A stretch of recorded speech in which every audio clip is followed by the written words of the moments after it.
इधर मध्य प्रदेश में भी कोरोना के आंकड़े तेजी से बढ़ रहे हैं और इसे लेकर जिला क्राइसिस मैनेजमेंट कमेटी की बैठक खत्म हो गई है। कोरोना की वर्तमान स्थिति की समीक्षा इस बैठक के दौरान की गई।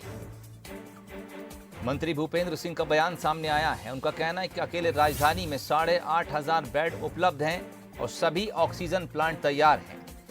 इसके अलावा ये भी कोशिश की जाएगी कि लोगों को जागरूक किया जाए। कल से राजधानी भोपाल में मास्क को लेकर विशेष अभियान चलाया जाएगा। इसके अलावा बिना मास्क वालों पर चालानी कार्रवाई भी की जाएगी।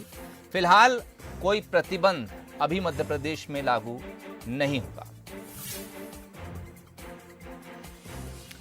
संवाददाता आकर्ष इस वक्त हमारे साथ ज्यादा जानकारी लेकर जुड़ गए हैं। आकर्ष, फिलहाल जो लोगों के लिए राहत भरी बात है कि कोई प्रतिबंध नहीं, लेकिन जो आंकड़े आ रहे हैं वो डरा रहे हैं और यही आंकड़े होते हैं जब बढ़ते हैं तो फिर प्रशासन के हाथ में कुछ नहीं रहता और अंत में सख्ती बरतना ही पड़ती है।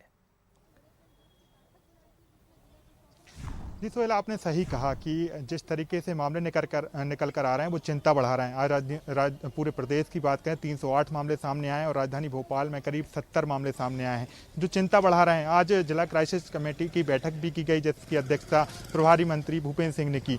तमाम मुद्दों पर चर्चा की गई। उन्होंने उनके सामने प्रेजेंटेशन रखा। स्वास्थ्य विभाग ने, कलेक्टर अविनाश लवानिया थे, पुलिस कमिश्नर मकरंद देवस्कर थे, तमाम प्रशासनिक अधिकारी मौजूद थे। इस दौरान चर्चा की गई। 8,500 बेड सिर्फ राजधानी भोपाल में मौजूद हैं। ऑक्सीजन प्लांट तैयार हैं।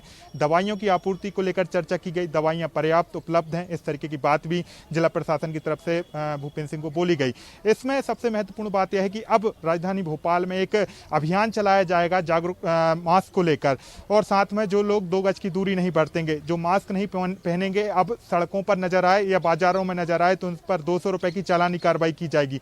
इसके साथ ही प्रभारी मंत्री ने तमाम प्रशासनिक अधिकारियों को निर्देश दिए हैं कि बस स्टैंड हो या रेलवे स्टेशन हो या हवाई अड्डे हो, वहां पर प्राथमिकता से ही चेकिंग की जाए। जो RT-PCR टेस्ट है वो किया जाए तो तत्काल पता चले तो उसके बाद जो लोग हैं उनसे संक्रमण न फैले। इसको लेकर भी उन्होंने इस पर विचार किया। उसके बाद दूसरे मुद्दों पर भी इसमें चर्चा की गई। जिस तरीके से राजधानी भोपाल में एक जो कुत्तों के झुंड ने बच्ची पर हमला किया था, ये मुद्दा भी आज की बैठक में उठा। इस पर भी प्रभारी मंत्री ने जो प्रशासनिक अधिकारी हैं उन्हें फटकार लगाई और कहा कि इसकी पुनरावृत्ति न हो। मतलब तमाम चीजों पर चर्चा की गई है, लेकिन फोकस जो रहा है वो कोरोना पर रहा है। कोरोना को लेकर उन्होंने स्पष्ट कहा है अभी पाबंदियों की ज्यादा जरूरत नहीं है। आने वाले समय में एक बार फिर से हम क्राइसिस मैनेजमेंट की बैठक लेंगे। यदि आंकड़े बढ़ते हैं तो स्कूल बंद करने को लेकर भी उन्होंने कहा है कि अगली बैठक में इसका फैसला लिया जाएगा। यदि ज्यादा मामले होते हैं तो स्कूल को किस तरीके से संचालित करना है या फिर क्या पाबंदियां और बढ़ानी है, इसके बारे में विचार किया जाएगा। लेकिन अभी हालिया स्थिति कंट्रोल में है, इसलिए राजधानी भोपाल में ज्यादा प्रतिबंध नहीं बढ़ाए जाएंगे। बस सख्त कार्रवाई की जरूरत है जो हमें अब बाजारों में और सड़कों पर देखने को मिलेगी। चलिए, बहुत शुक्रिया। नजर बनाए रखिए। क्राइसिस मैनेजमेंट कमेटी की बैठक खत्म हो गई है। फिलहाल किसी तरह के प्रतिबंध की बात नहीं कही जा रही है, लेकिन मास्क पर अब जोर दिया जाएगा। विशेष अभियान चलेगा। इसके अलावा जो लोग मास्क नहीं पहनेंगे उन पर चालानी कार्रवाई भी होगी। मध्य प्रदेश में लगातार कोरोना के संक्रमित मरीजों के आंकड़े बढ़ रहे हैं, इसे लेकर प्रशासन अलर्ट नजर आ रहा है। कल से भोपाल में मास्क को लेकर अभियान चलेगा और जो लोग भी बिना मास्क के मिलेंगे उनकी चालानी कार्रवाई, जुर्माने की कार्रवाई प्रशासन करेगा।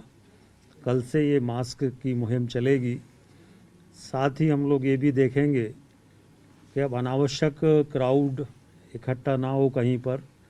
अगर कहीं पर अनावश्यक क्राउड हो रहा है या कहीं पर ज़्यादा क्राउड हो रहा है तो उन जगह को हम चिन्हित करेंगे और वहाँ पर ज़्यादा क्राउड ना हो इसको भी हम लोग देखेंगे।